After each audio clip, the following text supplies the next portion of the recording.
자, 이번 주제 바로 마약왕 박광렬입니다. 어제도 송환 영상 보여드렸었는데 고개를 꼿꼿하게 들고 정말 당당한 태도, 내가 무슨 죄를 저질렀느냐라는 식의 당당한 모습으로 박광렬이 들어왔는데 영상 다시 한번 보겠습니다. 잠시만요. 옆으로 한 말씀 말씀해 주시죠. 자, 잠깐만 나와주세요. 야, 질서 주세요.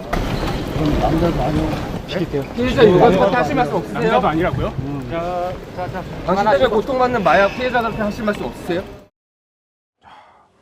수염, 표정, 눈빛 모두 예사롭지 않습니다.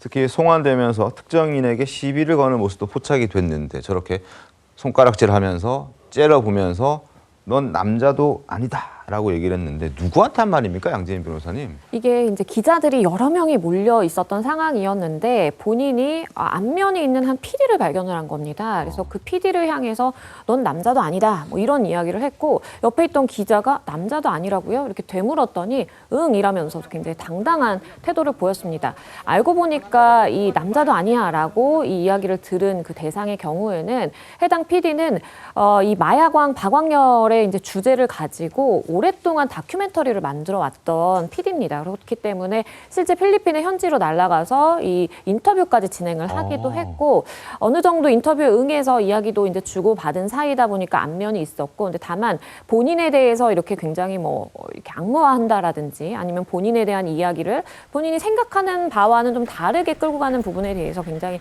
감정이 안 좋은 것 같고 이 부분에 대한 이 감정 표출이었다라는 생각이 듭니다. 네, 마약왕 박광렬, 한국인 남녀 3명을 살해한 또 사탕수수밭 살인 사건의 주범이기도 합니다.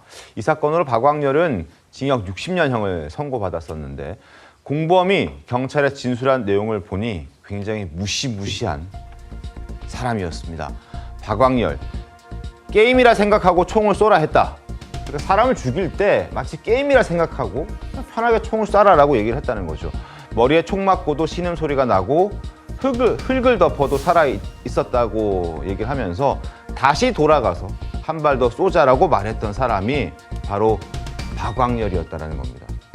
실제로 이 박광렬을 만나본 또 다른 기자의 얘기를 들어보니 후회라든지 죄책감이라든지 그런 걸, 양심이라든지 그런 걸 하나도 찾아볼 수 없었다고 말했습니다. 목소리 직접 들어보시죠. 직접 만나보니까 어때요? 명함을 박광렬에 주고 네. 그걸로 이제 텔레그램으로 이제 연락을 한 거죠. 교도소 안에서 안에서? 만났습니다. 범죄에 대한 그 양심 그게 없어요. 일말의 그런 후회나 그런 감정을 찾아볼 수도 없었고 본인이 굉장히 떳떳하다라고 생각한 사람이에요. 그리고 본인이 마약을 유통을 하면서 굉장히 떼돈을 많이 벌었고 내가 마약을 유통을 하려면 내가 직접 투약을 해봐야 되지 않겠냐. 돈 많이 벌었으면 되는 거 아니냐. 얘기를 하다 보면요. 2, 3일에 한 번씩 말이 바뀝니다. 양진 변호사님, 이 정도면 이 기자의 말이 맞다면 뭐 사이코패스로 봐도 되지 않습니까? 그렇죠. 그러니까 전혀 죄의식이 없다라고 보는 게 맞습니다. 본인은 심지어 이 3명의 이 한국인 남녀를 살인하면서 아까도 말씀을 주셨지만 마치 게임을 하듯이, 그러니까 즐기듯이 이런 범죄 행위를 즐겨왔다라는 것이거든요. 네. 사실은 처음에는 이제 뭐 우리나라에서 나름 뭐 알려진 그런 사업 뭐 운영을 하면서 지내오다가 해외로 가면서 이렇게 이 사업이 어려워지면서 범죄의 길로 들어선 것으로 보여지는데 어느 순간 본인이 마약왕이라는 타이틀을 얻으면서 범죄 조직을 이끌게 되고 그러면서부터는 돈으로 다 매수해서 해결이 되고 그 누구도 본인에게 이렇게 범접하지 못하는 그러한 지위에까지 본인이 올랐다라고 생각하는 순간 모든 죄의식을 버리고 300억 원이 넘는 이 마약을 우리나라 국내에까지 유통을 하는 그러한 대담한 모습을 보일 수 있는 것은 사실은 어떠한 죄의식이나 반성이 있는 상태에서는 하기는 좀 힘든 그러한 행동으로 보여지고 이런 부분은 뭐 필리핀에서는 사람 3명을 살인한 것에 대해서 60년형이 나왔지만 우리나라에서 마약 관련해서 불법 유통한 이런 부분에 대해서 훨씬 더 중한 형이 선고될 수 있는 그런 사항이 아닌가 하는 생각이 듭니다. 네, 박광렬 해당 사건으로 징역 60년형 선고받고 수감됐습니다. 그러나 필리핀 교도소가 굉장히 호화롭게 꾸며져 있었고 거기에서도 굉장히 편안하게 생활했다는 얘기가 나왔습니다. 황제 교도소 생활했다. 개인 휴대전화 사용했고요. 스파나 테니스도 즐겼다고 합니다. 그리고 교도소에 뭐 애인이나 지인들을 불러가지고 호화 생활을 하고 외부인들도 충분히 아무런 제약 없이 뭐 제약이 좀 덜 하겠지만 만나고 생활을 했다라는 건데요. 저렇게 필리핀 김찬희 평론가, 예. 필리핀 교도소가 원래 저런가요?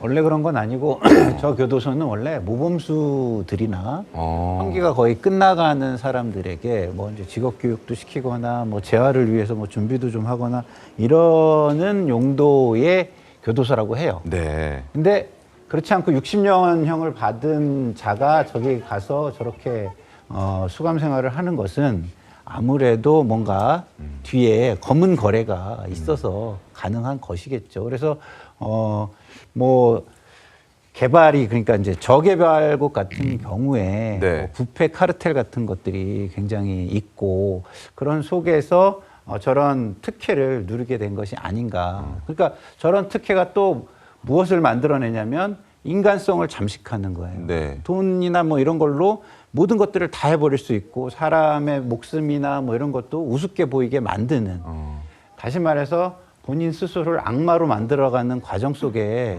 있는 것이고 그런 환경을 아무래도 이제 그런 것들이 통하는 환경의 국가로 가서 본인이 스스로 구축하고 그랬던 거 아닌가 이런 생각이 드는데요.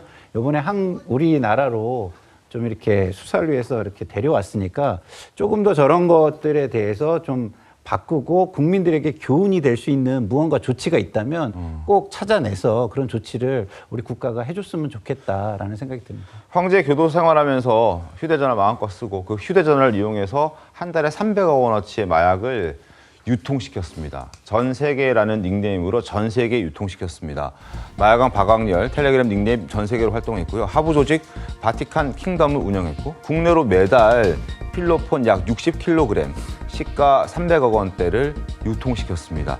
던지기 수법을 이용했다고 합니다. 근데 박광렬을 임시로 이렇게 죄를 묻기 위해서 송환시키긴 했으나 우리나라에서 재판을 받고 재판을 받고 난 다음에는 양재희 변호사님 다시 필리핀으로 간다면서요. 그러면은 다시 필리핀으로 돌아가면 똑같이 호화 생활하는 박광렬의 모습을 우리가 지켜볼 수밖에 없잖아요. 남겨둘 수 있는 방법 없습니까? 이 부분은 필리핀 당국의 협조가 반드시 필요한 부분입니다. 왜냐하면 지금 범죄인 인도 조약이 체결이 되어 있기는 하지만 일단 임시 인도라는 이 제도를 통해서 지금 한국에 오게 된 것이거든요. 그것도 9년이나 걸렸습니다. 임시 인도라는 것은 필리핀 현지에서 형을 선고를 받고 복역을 하다가 그러한 형의 집행을 잠시 멈춰두고 임시로 한국으로 데려온 거예요. 그렇기 때문에 한국에서 법원의 판단을 받게 되면 가서 남아있는 60년 중에 남아있는 형기를 채우고 사실은 오는 것이 원칙인데 이러한 원칙을 뒤집기 위해서는 필리핀 당국에서 한국에서의 이 중형 선고를 받은 이후에 그것을 먼저 복역하라라는 결심이 필요한 것이고 그래서 조금 외교적인 부분이라든지 정부 차원의 이제 이야기가 오고 가야 가능한 문제입니다. 전혀 불가능한 건 아니군요. 알겠습니다.